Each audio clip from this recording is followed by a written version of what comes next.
And a reminder, the first 30 minutes of this podcast are available on Apple, Spotify, YouTube, Google and many of the major platforms. The full podcast is available at www.patreon.com/SRBmedia. SRBmedia.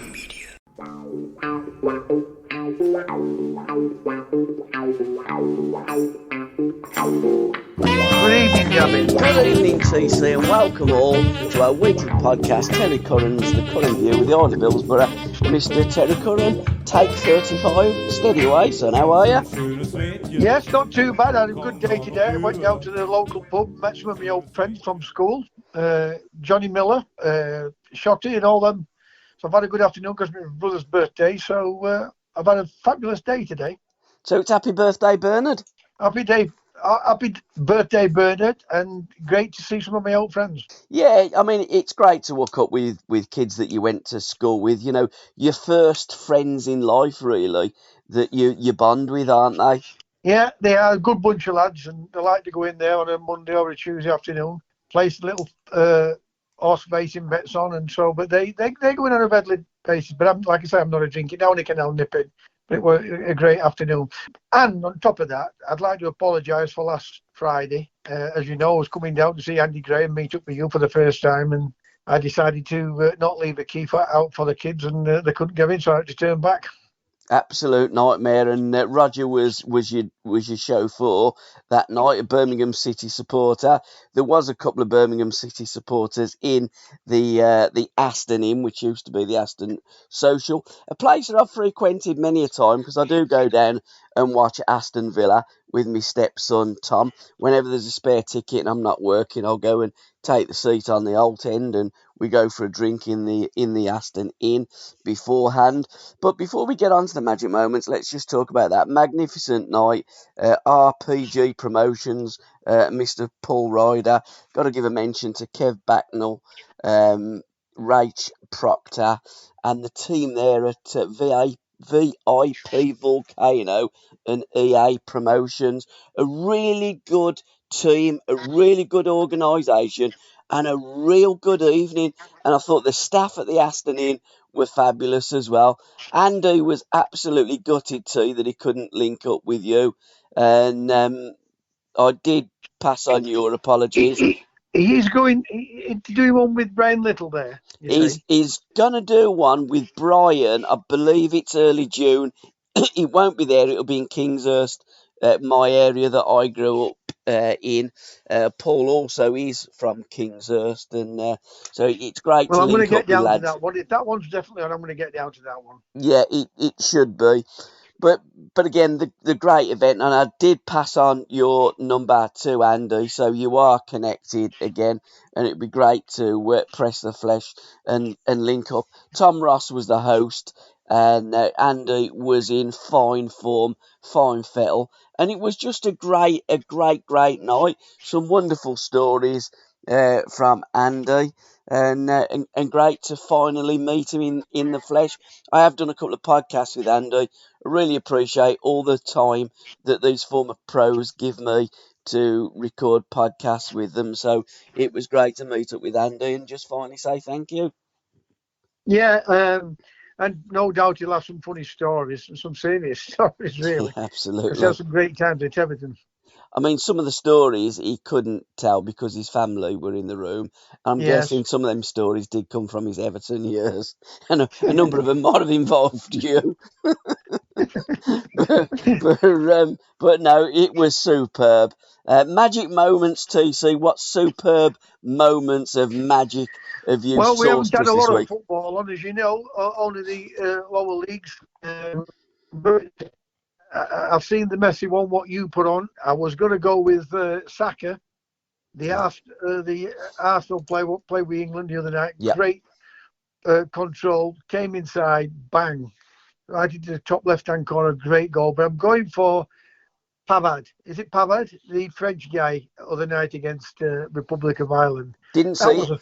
It was a thunderbolt. Listen, it was like an express train going into the back of the net. Wow. You know, I felt sorry for the goalkeeper. I felt sorry for Ireland because, I mean, how they didn't equalise in the last 10 minutes, I'll never know. The goalkeeper's pulled off absolutely two belted saves, and but that's the goal I'm going for, the magic moment. It was like I said, it was a bloody rocket. It hit the net, and like by the time the goalkeeper blinked, it was in back at net. Yeah, let's just touch upon the lack of football in this international break. I think it's been an absolute disgrace. I think it's been utter and total shite. Via play that's been broadcasting, it's an absolute disgrace that on Sky TV, on BTV, on normal terrestrial TV, you cannot get a game of football. I think that Arsenal ladies have played Tottenham ladies 23 times over the weekend because that's all that's been on the bloody TV What did I whenever tell I've you? turned What on did I tell you? Sky. What was happening? You're absolutely spot on. What did I tell you? What You're was spot happening? on. I did post it up. We're going to be talking about that a little bit later in the podcast with our topics of the week. But you were spot on, and you identified this months and months and months ago. My magic moments were Jordan Morris's 4 goals for Seattle Sounders against Sporting KC. Again, we're going to talk I didn't about see any of that, so I'm yeah. sorry, I didn't see any of those goals. Well, I Did you do. post them up, by the way? Yeah, I have posted up onto the group, the Curran view. We're going to be talking about the Major League Soccer again in our section where we And it's great cover to see. topics of the week. It's great to see Huddersfield having 2 great wins, and especially the 7. Was it 7-0, 7-1, 7-1, yeah, 7-1, 7-1, something like that. Yeah. 7-1. Huddersfield. So I hope he goes on to achieve great things. Absolutely. I have just posted up on my socials a piece of a reel from the American. It's like US men's team only on Facebook, and the goalkeeper has just kicked a balloon into the crowd and it's come out pink. So clearly it's a girl. And I think I just posted up to Anthony because he'd posted up about his dogs because he's really into his dogs, rescue dogs, etc. And congratulations, well done, Anthony. And I think young Hudson is doing a phenomenal job. He's a chip off the old block, and he really looks as though he's got a togetherness in that American team. And I'm looking at some of them American boys, and I'm thinking, we do a regular podcast with Alan, as you know, Alan Hudson's American Dream. We're going to be doing I think it's part 7 shortly. And I really do think that the Americans are stepping up to the plate. And by the time the next World Cup arrives in their homeland, I think America are going to be a massive threat. Well, if they do something, they do it right, Yeah. don't they? Yes, they do. Yes. Try to put on we can call it razzmatazz, but they only think about winning. I know the world's changing at this moment in time, but when it comes to winning and losing, they only look at winning, don't they? So, absolutely. Everything about the American football, soccer, what they would call, like I said to you before, I won't be surprised if the money goes to America or it goes to Saudi Arabia, one of these Arab countries, and the Premier League will fall by the wayside. When I say fall by the wayside, it wouldn't surprise me if the big 6, 7, 8 clubs in England even joined that in America or Saudi Arabia. Yeah, you're just going a little bit dark, I don't know Sorry, what. But yeah. What I was saying is that I think the money and our maybe top 6 clubs may even join in America or South America, South Asia, I should say, just like the golf has done. Absolutely. I think that and we've said this many times on the podcast, I think it's a big transitional period that we're in for football at the moment. I think that the next generation are going to be accessing and watching football in a completely different way that we are. and I think the structure of football is going to be completely different. And I think you're right with the Saudis putting that money into live golf. I think that there are attractions that's looking to put money into the football. They want to maximise their assets. They're not happy Well, with just earning whatever they earn. They want to earn more and more and more. And I think that there's going to be massive switches in football going forward. there's no woke. They won't tolerate the wokeness, won't Yeah, the Arabs? They won't tolerate it. yeah. And money talks, doesn't it? So Absolutely, 100%. My second, just before I do come on to this, you did talk about it's winning. The kids have a couple of the grandkids around today, and they're doing the Easter bonnet hats. And brilliant. my missus says, "Don't forget, girls, it's the taking part that matters." And Oh no, I said, kids, don't listen to your nan. Absolute crap. When you go into anything, you wanna win it, win and it. don't let anybody tell you otherwise. Be in it to win it. Absolutely, and I told them the story about when I was a kid and I finished second in the 1500, and then I went on and I won it because I wanted to be a winner, and that's what you've got to be. You've got to want to win. So when people do say to you, it's a taking part, put your fingers in your ears, don't listen to them, they're a bunch of clowns. But You'll only be losers all your life if you listen to that absolutely, way. absolutely, T. So I give the kids an education and told the wife off. Hence, there might not be any vacuum going on, TC, because she's buggered off out of the house. Thiago Almada's first goal for Argentina. We talked about him on last week's podcast when he scored that amazing free kick goal Yeah. for Atlanta. But he's an Argentinian international, and he did score the second goal for Argentina against Panama. That wonderful free kick by Lionel Messi. Mind you, with Thiago taking that free kick for Atlanta, I bet Messi was thinking, blimey, this kid's going to be taking my free kicks as well going forward, because it Well, was amazing. to an end, but he's still playing well, Messi. When you see him play, don't isn't it? Yeah, absolutely. I mean, he's still world class. I mean, he's still up there. Okay, it's not quite going as it should be for PSG, but nothing really is going as it should be for PSG. But for Argentina, he's still winning the World Cup. He's still scoring great goals, and everything in the garden looks I'm, rosy I'm when he puts that blue and white striped shirt on. I'm glad it's turned for him because you know as well as I do, he had a lot of problems with the Argentina squad and everything else. Mm, Not squad, but the fans. yeah. But he's turned all that round now, and they started to adore him like they adored Diego Maradona. Absolutely. And Ricardo Pepe's goal for USA against El Salvador, which was the second win in a few days for Anthony Hudson's Team America, the American national side. And I thought it was a great little dink. I mean, by the way, that defender that put that defence splitting ball through is just off the shoulder of the defender. He's run off his shoulder. The goalkeeper's come out, he's given the eyes and he's dinked him. So I thought that was a magnificent goal. So well done, America. And also as well, great goal for Saka that you did allude to. Saka scoring that wonderful goal. England Oh, won 2-0. But I tell you what, it was an absolute bore fest for me. And the only reason that I didn't fall to sleep is I was out enjoying some family time and having a few bottles of Corona. But I thought the performance was absolutely poor. well, you've got to go out and enjoy yourself sometime, Gabby. Yep, So why not? You absolutely. do put all the work in Ab- for all our listeners, even if it's only one. You put all the work in for them, and you give them all the great information that they wouldn't get anywhere else. Absolutely, T. We try our best. Book Corner in association with myfootballbooks.com. Andy always gives us a recommendation. This week his recommendation is Tor, not the Greek god, but Tor, the story of German football by Ule Hisa.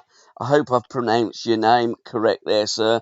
And on this day, the 28th of March, 1897, Joseph Sepp Herberger was born in Mannheim, Germany, who went on to manage the national team for 30 years and won them the first World Cup in 1954, which is called the Miracle of Bern, when they beat the Hungarians 3-2 in the final. There was a few illicit substances taken at half-time.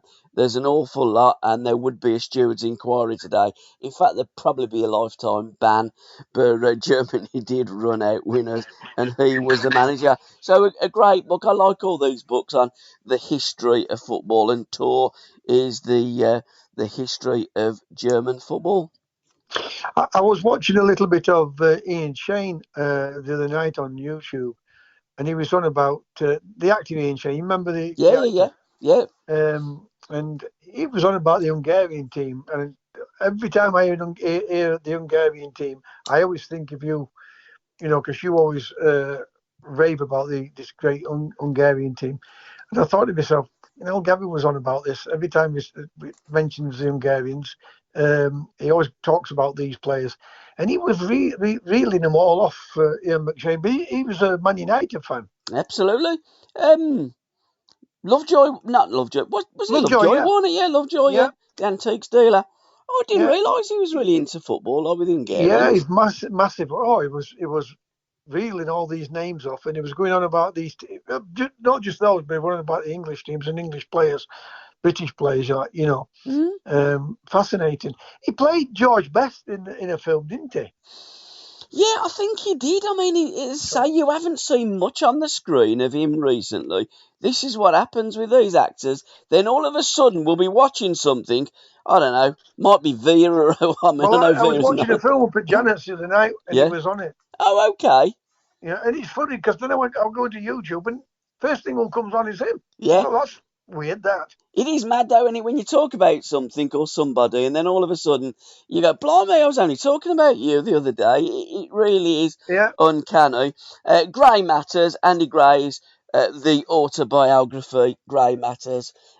Actually, Tom won this in the raffle. Did he? Yeah, he says to me, he says, you know what, I never win nothing.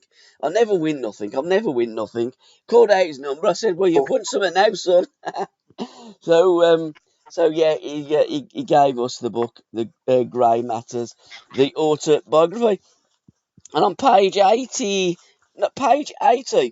just about the only player who never seemed affected by the responsibility was Terry Curran.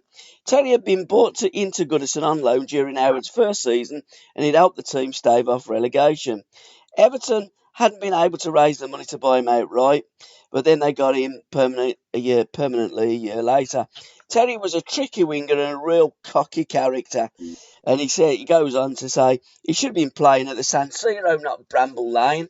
But whatever. Listen, he said to me, Andy, he said, the problem with you, team, right, is that you think you're a Brazilian. I said, Andy, he did say that. I'm better than Brazilians. He did say that. He did say that in his book.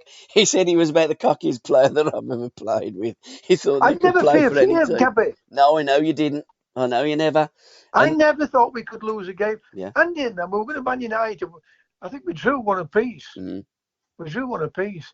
And, if we get a point here before the season before. You dial a bit. I mean, I was a bit unlucky there again because I got that bad injury my first game back when to the West Brom. But great team, that.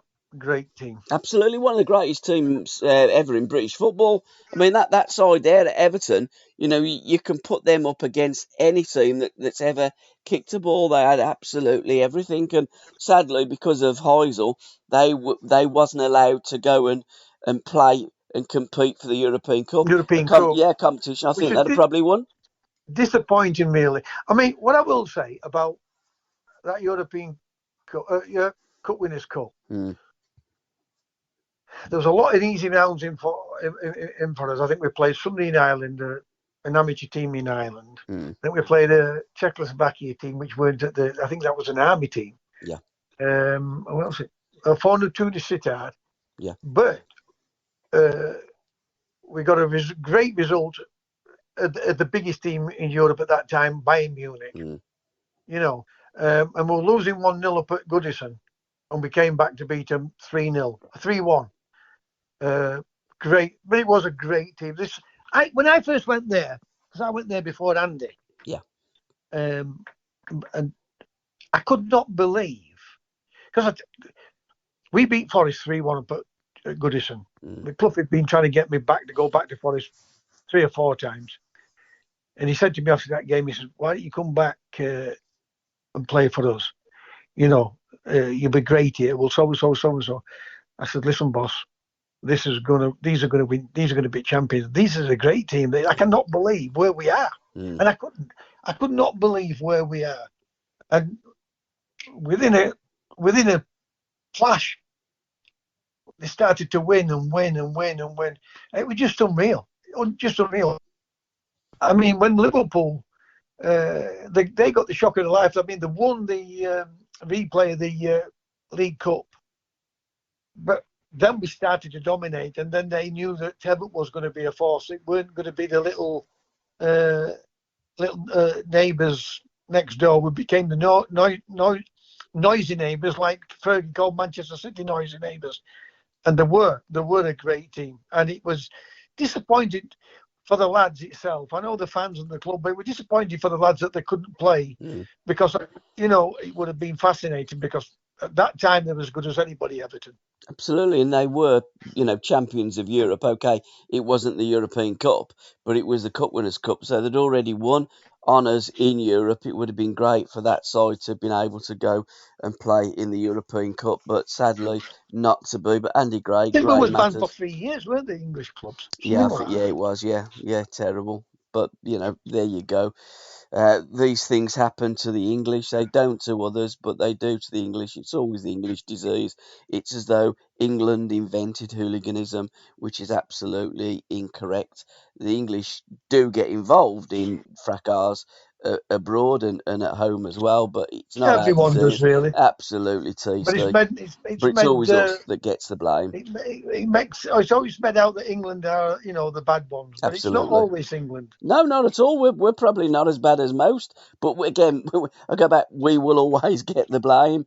Graham Souness, Football, My Life, My Passion, the autobiography by Graham Souness. What a player, and leads me nicely on to one of the topics of the week. Troy Deeney's column suggesting that Graham Souness couldn't live with the midfield players today, on the back of a little bit of criticism from Souness of Declan Rice. And there was a little bit of a media kick-in saying, "Oh, Graham Souness is wrong. Declan Rice has put Souness in his place. He's shut Graham Souness up." Declan Rice scored a goal from a corner. I think Declan Rice, next to Bellingham, is the most overrated player I've ever heard. Graham Souness is an absolute legend who, at the age of 70 plus, I would put him in the... Well, he couldn't play for England, of course, because he was born in Edinburgh and he's Scottish, but I'd still rather have Souness at the age of 70 than Declan Rice. Look, I see everybody's point of view, and everybody has opinions, and I get that. You know, I do get that, because everything is about opinions. Yeah. But what I look at in all this, like I have seen them all. Declan Rice would not live technically with Souness. No. Rice is not quick. Souness weren't quick, but he was intelligent, lightning quick. He saw things early doors. And I tell you what, they go on about, if you take this aggression away from this player, it might not have been. If Graham Souness wouldn't have been as he was, and played the natural game, because I'm telling you, yes, he was aggressive, but he was a beautiful football player. Yeah, he was. Beautiful football player. I know the aggressive side of it with Souness got a lot of stick, because at times he could be vicious. But I'll tell you what a footballer. And it's opinions, and Declan Rice and Bellingham wouldn't have lived with Souness. Wouldn't have lived with him. 100%. So, and this is what annoys me when I've got a lot of respect for Troy. I've watched Troy develop. I used to be on the taxis with his granddad. In fact, Troy was the same age group as I used to manage in, and Troy wouldn't have got into my Marston Green or Smithswood team. He was a late developer, and he's done really, really well. But Troy would not have seen Graham Souness play. Troy doesn't know Graham Souness. No, but as what a he's talking footballer. about is Declan Rice. Of course Declan it is. Rice is not in the league as Foden. He's not in the same league as Jack Grealish. No, not at all. You know, and there's other great players, but it's opinions. And Southgate thinks he's the so he picks him. But when these players start talking about Graham Souness, do me a favour. Listen, it didn't whether they could play. Souness and them could play today, right? Because they'd look even bigger superstars playing on those pitches. Absolutely. And playing in, playing under compared to when they had to play. You're breaking compared up to when they had to play. So I just take the phone away. Compared when they had to play Souness and them. This lot, and I don't mean that I should have said this lot.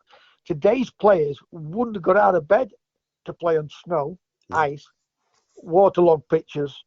You know, if there's a bit of rain now, the game's called off. There's a bit of snow, the game's called off. Listen, the game's not different. It's not quicker today. It's just and people lying, this is good, that's good. It's like the COVID. All they do, these media people, and people what's been brainwashed by the media and everything else. Yesteryear's players, Curry, Hudson, Ball, there's hundreds of them. Yeah. Dave Thomas, Keith Wells, there's hundreds of them. Great players. Charlie George, Colin. These are absolutely brilliant players. And when England didn't qualify, it was bad management. And one thing about when England didn't qualify in those two World Cup, they don't play in easy rounds like England playing easy rounds today.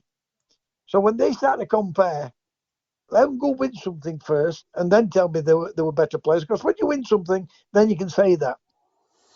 Absolutely, T. And when you look at the players in the 70s, yes, they had the pitches to contend with. Yes, they had the elements also to contend with. And also they had the opposition to contend with. There was jeopardy in every game and every time they put the shirt on. Today's modern prima donnas don't have that. And I don't think any player of today could play in the 70s, but I think every player of the 70s could play today, and that's as I look at the game of football. The other thing that today's players, I don't think could have handled it. The brutal tackles. Absolutely. They roll around today that have been carried off on a stretcher. Yeah. So, I don't like to compare, but once I start trying to say that Souness wouldn't live with Declan Rice, do me a favour. Absolutely. And another thing that really annoys me is when they say players in the 70s, they weren't as fit as this lot that are playing today. Oh, come on, you really need to give your head a wobble. Football players have always been bloody fit. I mean, the likes of the players in the 70s to play so many games over short periods of time, you needed to be superhuman and super fit to contend in them days. I mean, it's an absolute... There's a reputation about some players having drinks, and yes, they did drink heavy. Yeah, they did, yeah. Right, but come Saturday, Absolutely. I didn't see many players. I've never seen that many players not match fit. When I say not match fit, fitness-wise, they may not be match fit carrying an injury because it was brutal in our day. Yeah. And Souness and them are a little bit older than me, so they got a worse bout of it. I got a very bad bout of it, but it would all started to fade out a little bit. And as it got really into the 90s, it started to settle down a little bit. There was the odd one here, there, and everywhere. But we talk about that one, Ben Thatcher. Ben Thatcher last week. Thatcher. Yeah. I mean, that was a bad one, But I can remember Ace of Hartford twice when I played against him. Once when I was at Forest, and once when I was at Sheffield Wednesday. Was it Forest or Southampton? Anyway, he elbowed me. He came back meaning corners. Blimey. And he held me smack up, bleeding nose twice. The second time I chased him, the little twat. But he was a great player, Ace of Hartford. He was, yeah. And Andy was telling the story about Joe Gallagher when he just turned round and twatted him. It's like, welcome to Birmingham. These things happened in them days. Footballers got elbows, they got punch, they got kick, they got spat, they got everything in them days. I mean, you don't get anything like that today. When the ball was at other end of the pitch, and somebody like me would keep looking try and find space. The fullback or the centre back would put his studs down back of your back of your calf, and and then you get got stud marks up back of your legs, and when you shout SRBMedia.